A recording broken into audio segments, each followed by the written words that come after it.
ನಮಸ್ಕಾರ.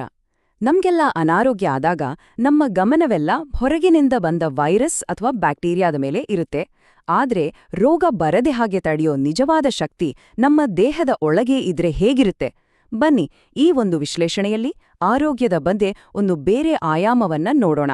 ಅದೇ ನಮ್ಮ ಆಂತರಿಕ ಜೀವನ ಶಕ್ತಿ. ಒಂದು ಕಾಲ ಇತ್ತು. ಆಗ ಕ್ಷಯರೋಗ ಅಂದ್ರೆ ಟಿಬಿಯನ್ನ ರಾಜಯಕ್ಷ್ಮ ಅಂತ ಕರಿತಿದ್ರು. ಅಂದ್ರೆ ಅದೊಂದು ಗುಣಪಡಿಸಲಾಗದ ಕಾಯಿಲೆ. ಅದಕ್ಕೆ ಬಲಿಯಾದ್ರೆ ಸಾವು ಗ್ಯಾರಂಟಿ ಅಂತಾನೆ ಎಲ್ರೂ ನಂಬಿದ್ರು. ವೈದ್ಯಕೀಯ ಲೋಕಕ್ಕೆ ಇದು ನಿಜಕ್ಕೂ ಒಂದು ದೊಡ್ಡ ತಲೆನೋವಾಗಿತ್ತು. ಆದ್ರೆ ಇದ್ದಕ್ಕಿದ್ದಂತೆ ಒಂದು ಪವಾಡವೇ ನಡೆದುಹೋಯಿತು.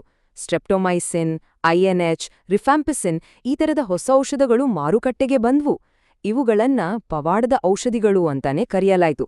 ಯಾಕಂದ್ರೆ ಇವು ಟಿಬಿ ರೋಗಾಣುಗಳನ್ನೇ ಸಾಯಿಸ್ತವೆ ಅಂತ ಹೇಳಿದ್ರು. ಇನ್ನೇನು ಈ ರೋಗದಿಂದ ಯಾರೂ ಸಾಯಲ್ಲ ಅನ್ನೋ ಒಂದು ದೊಡ್ಡ ಭರವಸೆ ಎಲ್ಲರಲ್ಲೂ ಮೂಡಿತು. ಇಲ್ಲಿಂದ ಶುರುವಾಗಿದ್ದೇ ಜೀವಾಣು ಸಿದ್ಧಾಂತದ ಯುಗ. ಅಂದ್ರೆ ಪ್ರತಿಯೊಂದು ಕಾಯಿಲೆಗೂ ಒಂದೊಂದು ಸೂಕ್ಷ್ಮಾಣುಜೀವಿ ಕಾರಣ. ಆ ಜೀವಾಣುವನ್ನು ಸಾಯಿಸಿದ್ರೆ ಕಾಯಿಲೆ ತಾನಾಗೆ ವಾಸಿಯಾಗುತ್ತೆ. ಈ ಒಂದು ಯೋಚನೆ ಎಲ್ಲರ ತಲೆಯಲ್ಲೂ ಗಟ್ಟಿಯಾಗಿ ಕೂತ್ಬಿಡ್ತು. ಇದರ ಹಿಂದಿನ ಲಾಜಿಕ್ ತುಂಬಾ ಸಿಂಪಲ್ ಆಗಿತ್ತು. ಪ್ರತಿ ರೋಗಕ್ಕೂ ಒಂದು ಜೀವಾಣು ಕಾರಣ ಅಲ್ವಾ? ಹಾಗಾದ್ರೆ ಆ ಜೀವಾಣುವನ್ನು ಟಾರ್ಗೆಟ್ ಮಾಡಿ ಕೊಲ್ಲೋ ಔಷಧ ಕಂಡುಹಿಡಿದ್ರೆ ಸಾಕು, ರೋಗ ಗುಣ ಆಗೇ ಆಗತ್ತೆ. ವೈದ್ಯಕೀಯ ಜಗತ್ತಿನಲ್ಲಿ ಇದೊಂದು ದೊಡ್ಡ ಮೈಲಿಗಲ್ಲು ಅಂತಾನೆ ಎಲ್ಲರೂ ಭಾವಿಸಿದ್ರು. ಆದರೆ ಎಲ್ಲವೂ ಪರ್ಫೆಕ್ಟ್ ಅನ್ಕೋತಿದ್ದ ಈ ಸಿದ್ಧಾಂತದಲ್ಲಿ ನಿಧಾನವಾಗಿ ಒಂದೊಂದೇ ಬಿರುಕುಗಳು ಕಾಣಿಸ್ಕೊಳ್ಳೋಕೆ ಶುರುವಾದ್ವು. ಯಾಕಂದ್ರೆ ಸತ್ಯ ಅಷ್ಟು ಸರಳವಾಗಿರ್ಲಿಲ್ಲ. ಒಂದು ಇಂಟ್ರೆಸ್ಟಿಂಗ್ ಪ್ರಶ್ನೆಯಲ್ಲೇ ಹುಟ್ಕೊಳ್ತಿದೆ. ನಾವು ಒಂದಕ್ಕಿಂತ ಒಂದು ಪವರ್ಫುಲ್ ಆಂಟಿಬಯೋಟಿಕ್ ಕಂಡುಹಿಡಿತಾ ಇದ್ರೆ ಆ ಕಡೆ ಬ್ಯಾಕ್ಟೀರಿಯಾಗಳು ಕೂಡ ಅದಕ್ಕೆ ರೆಸಿಸ್ಟೆನ್ಸ್ ಬೆಳೆಸ್ಕೊಂಡು ಇನ್ನೂ ಸ್ಟ್ರಾಂಗ್ ಆಗ್ತಾ ಇವೆ. ಅಂದ್ರೆ ಜೀವಾಣುಗಳು ಕೂಡ ಅಷ್ಟೇ ಬಲಿಷ್ಠವಾಗ್ತಿವೆ. ಹಾಗಾದ್ರೆ ಈ ಯುದ್ಧದಲ್ಲಿ ನಿಜವಾಗ್ಲೂ ಗೆಲ್ಲೋದ್ಯಾರು? ಈ ಪವರ್ಫುಲ್ ಔಷಧಿಗಳು ಒಂಥರ ಎರಡೂ ಬದಿಯೂ ಹರಿತಿರೋ ಕತ್ತಿ ಇದ್ದ ಹಾಗೆ.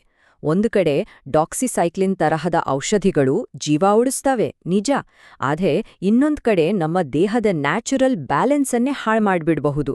ಆಗ ಒಂದು ಪ್ರಶ್ನೆ ಬರುತ್ತೆ, ಜೀವಾಣುಗಳನ್ನು ಕೊಲ್ಲೋ ಆತುರದಲ್ಲಿ ನಾವು ನಮ್ಮ ದೇಹವನ್ನೇ ವೀಕ್ ಮಾಡ್ಕೊಳ್ತಾ ಇದೀವಾ? ಇದು ಜೀವಾಣು ಸಿದ್ಧಾಂತವನ್ನೇ ಅಲ್ಲಾಡಿಸುವಂತ ಒಂದು ಪ್ರಶ್ನೆ. ಒಂದು ಕ್ಷಣ ಯೋಚನೆ ಮಾಡಿ ನೋಡಿ. ನಮ್ಮ ಸುತ್ತಮುತ್ತ ನಮ್ಮ ದೇಹದ ಒಳಗೆ ಕೋಟಿ ಕೋಟಿ ಜೀವಾಣುಗಳಿವೆ. ನಾವು ಕುಡಿಯೋ ನೀರು, ತಿನ್ನೋ ಆಹಾರ, ಉಸಿರಾಡೋ ಗಾಳಿ ಎಲ್ಲ ಕಡೆನೂ ಇವೆ. ಹಾಗಿದ್ಮೇಲೆ ನಾವೆಲ್ಲ ಯಾಕೆ ದಿನದ 24 ಗಂಟೆಯೂ ಕಾಯಿಲೆಯಿಂದ ಬಳಲ್ತಾ ಇಲ್ಲ?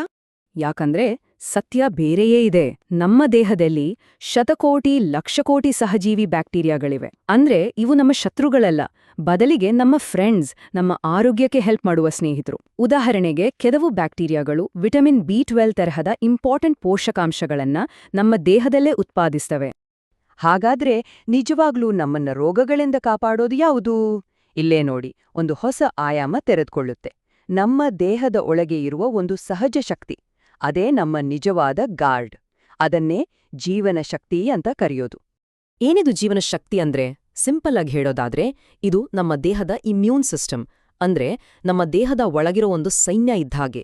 ಹೊರಗಿಂದ ಬರೋ ವೈರಿಗಳ ಜೊತೆ ಫೈಟ್ ಮಾಡೋಕ್ಕೆ, ಏನಾದ್ರೂ ಗಾಯ ಆದ್ರೆ ಅದನ್ನ ತಾನಾಗೆ ಸರಿಪಡಿಸ್ಕೊಳ್ಳೋಕ್ಕೆ, ಹೀಗೆ ನಮ್ಮನ್ನ ಕಾಪಾಡೋಕಿರೋ ಒಂದು ನ್ಯಾಚುರಲ್ ಪವರ್. ಹಾಗಾದ್ರೆ ನಮ್ಮ ಈ ಇಂಟರ್ನಲ್ ಆರ್ಮಿ ಹೇಗೆ ಕೆಲಸ ಮಾಡುತ್ತೆ? ಮೊದ್ಲಿಗೆ ಯಾವುದೇ ವೈರಸ್ ಅಥವಾ ಬ್ಯಾಕ್ಟೀರಿಯಾ ಒಳಗೆ ಬಂದಾಗ ಅದನ್ನ ಗುರ್ತಿಡಿಯುತ್ತೆ. ಓಕೆ, ಇವನು ನಮ್ಮನ್ನಲ್ಲ, ಶತ್ರು ಅಂತ. ತಕ್ಷಣ ಆಂಟಿಬಾಡಿಗಳು ಅನ್ನೋ ಸ್ಪೆಷಲ್ ಸೋಲ್ಜರ್ಸ್ಗಳನ್ನ ಕಳಿಸಿ ಅಟ್ಯಾಕ್ ಮಾಡುತ್ತೆ. ಯುದ್ಧ ಗೆದ್ದು ಮೇಲೆ ಸುಮ್ನೆ ಇರಲ್ಲ, ಆ ಶತ್ರುವಿನ ಮುಖವನ್ನ ನೆನ್ಪಿಟ್ಕೊಳ್ಳುತ್ತೆ. ನೆಕ್ಸ್ಟ್ ಟೈಮ್ ಅವನು ಬಂದ್ರೆ ಇನ್ನು ಬೇಗ ಹೊಡೆದೋಡ್ಸಕ್ಕೆ ರೆಡಿಯಾಗಿರುತ್ತೆ. ಇಲ್ಲೇ ನೋಡಿ ಅಸಲಿ ಆಟ ಇರೋದು. ನಮ್ಮ ಜೀವನ ಶಕ್ತಿ ವೀಕ್ ಆಗಿದ್ರೆ ನಮ್ಮ ದೇಹ ರೋಗಾಣುಗಳಿಗೆ ಒಂದು ವೆಲ್ಕಮ್ ಬೋರ್ಡ್ ಹಾಕಿದಾಗೆ. ಅವು ಬಂದು ಆರಾಮಾಗಿ ಮನೆ ಮಾಡ್ಕೋಬೋದು. ಆದ್ರೆ ಅದೇ ಜೀವನ ಶಕ್ತಿ ಸ್ಟ್ರಾಂಗ್ ಆಗಿದ್ರೆ ನಮ್ಮ ದೇಹ ಒಂದು ದೊಡ್ಡ ಕೋಟೆ ಇದ್ದಾಗೆ. ಯಾವ ವೈರಿಗೂ ಒಳಗೆ ಬರೋಕೆ ಚಾನ್ಸೇ ಇರಲ್ಲ. ಇದಕ್ಕೊಂದು ರಿಯಲ್ ಲೈಫ್ ಎಕ್ಸಾಂಪಲ್ ಇದೆ, ಕೇಳಿ. ಭಾರತದಲ್ಲಿ ಮಾಡಿದ ಒಂದು ಸರ್ವೆ ಪ್ರಕಾರ ಎಷ್ಟೋ ಶಾಲಾ ಮಕ್ಕಳ ದೇಹದಲ್ಲಿ ಟಿಬಿ ಬ್ಯಾಕ್ಟೀರಿಯಾ ಇರುತ್ತೆ. ಆದ್ರೆ ಅವ್ಯಾರಿಗೂ ಟಿಬಿ ಬಂದಿರಲ್ಲ. ಯಾಕೆ ಗೊತ್ತಾ? ಸಿಂಪಲ್, ಅವರ ದೇಹದ ಜೀವನ ಶಕ್ತಿ ಅಷ್ಟು ಸ್ಟ್ರಾಂಗ್ ಆಗಿರುತ್ತೆ, ಅದು ಆ ಬ್ಯಾಕ್ಟೀರಿಯಾಗಳಿಗೆ ಬೆಳೆಯೋಕ್ಕೆ ಚಾನ್ಸೇ ಕೊಡಲ್ಲ. ಸೊ ಇಲ್ಲಿ ಇಂಪಾರ್ಟೆಂಟ್ ಆಗೋದು ಬ್ಯಾಕ್ಟೀರಿಯಾ ಇದೆಯೋ ಇಲ್ವೋ ಅನ್ನೋದಲ್ಲ, ನಮ್ಮ ದೇಹದ ಶಕ್ತಿ ಎಷ್ಟಿದೆ ಅನ್ನೋದು. ಸರಿ, ಹಾಗಾದ್ರೆ ನಮ್ಮ ಈ ಇಂಟರ್ನಲ್ ಕೋಟೆಯನ್ನ, ನಮ್ಮ ಜೀವನ ಶಕ್ತಿಯನ್ನ ಸ್ಟ್ರಾಂಗ್ ಮಾಡೋದು ಹೇಗೆ? ಬನ್ನಿ ಕೆಲವು ಸಿಂಪಲ್ ದಾರಿಗಳನ್ನ ನೋಡೋಣ. ಮೊದಲನೆಯದಾಗಿ ನಮ್ಮ ದೇಹದ ಮಟ್ಟದಲ್ಲಿ ಒಳ್ಳೆಯ ಪೌಷ್ಟಿಕ ಆಹಾರ, ಒಂದು regular life style, simple exercise ಇವೆಲ್ಲ ಕೇವಲ ಹವ್ಯಾಸಗಳಲ್ಲ. ಇವು ನಮ್ಮ ಆಂತರಿಕ ಕೋಟೆಯ ಫೌಂಡೇಶನ್ ಹಾಕೋ ಇಟ್ಟಿಗೆಗಳು. ಕೋಟೆಗೆ ಬರೀ ಗೋಡೆ ಇದ್ರೆ ಸಾಕಾಗಲ್ಲಲ್ವಾ, ಒಳಗಡೆ ಸೈನಿಕರು ಬೇಕು. ಅದೇ ರೀತಿ ನಮ್ಮ ಮನಸ್ಸು ಕೂಡ ಇಂಪಾರ್ಟೆಂಟ್. ಸ್ಟ್ರೆಸ್ ಇಲ್ದ ಲೈಫ್, ಪಾಸಿಟಿವ್ ಯೋಚನೆಗಳು, ಧೈರ್ಯ, ಉತ್ಸಾಹ ಇವೆಲ್ಲ ನಮ್ಮ ಜೀವನ ಶಕ್ತಿಯನ್ನು ಒಳಗಿನಿಂದ ಸ್ಟ್ರಾಂಗ್ ಮಾಡೋ ನಮ್ಮ ಮೆಂಟಲ್ ಆರ್ಮಿ. ಹಾಗಾದ್ರೆ ಕೊನೆಗೆ ನಾವು ಅರ್ಥ ಮಾಡ್ಕೊಳ್ಬೇಕಾದ ವಿಷಯ ಏನು? ನಿಜವಾದ ಆರೋಗ್ಯ ಅನ್ನೋದು ಅಂಗಡಿಯಿಂದ ತರುವ ಮಾತ್ರೆಗಳಿಂದ ಬರೋದಲ್ಲ. ಅದು ನಮ್ಮ ಯೋಚನೆಗಳು, ನಮ್ಮ ಫೀಲಿಂಗ್ಸ್, ನಮ್ಮ ನಂಬಿಕೆಗಳಿಂದ, ಅಂದ್ರೆ ನಮ್ಮ ವ್ಯಕ್ತಿತ್ವದಿಂದಲೇ ಬರುವಂಥದ್ದು.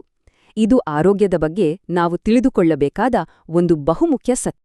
ಹಾಗಾದ್ರೆ ಒಂದು ಕೊನೆಯ ಪ್ರಶ್ನೆ, ನಮ್ಮ ಗುರಿ ಏನಾಗಿರ್ಬೇಕು?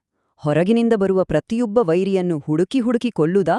ಅಥವಾ ಯಾವ ವೈರಿಯೂ ಒಳಗೆ ನುಗ್ಗಲಾರದಂಥ ಒಂದು ಅಜೇಯ ಕೋಟೆಯನ್ನು ನಮ್ಮೊಳಗೆ ಕಟ್ಟಿಕೊಳ್ಳುವುದಾ? ಈ ಆಯ್ಕೆ ನಮ್ಮೆಲ್ಲರಿಗೂ ಸೇರಿದ್ದು.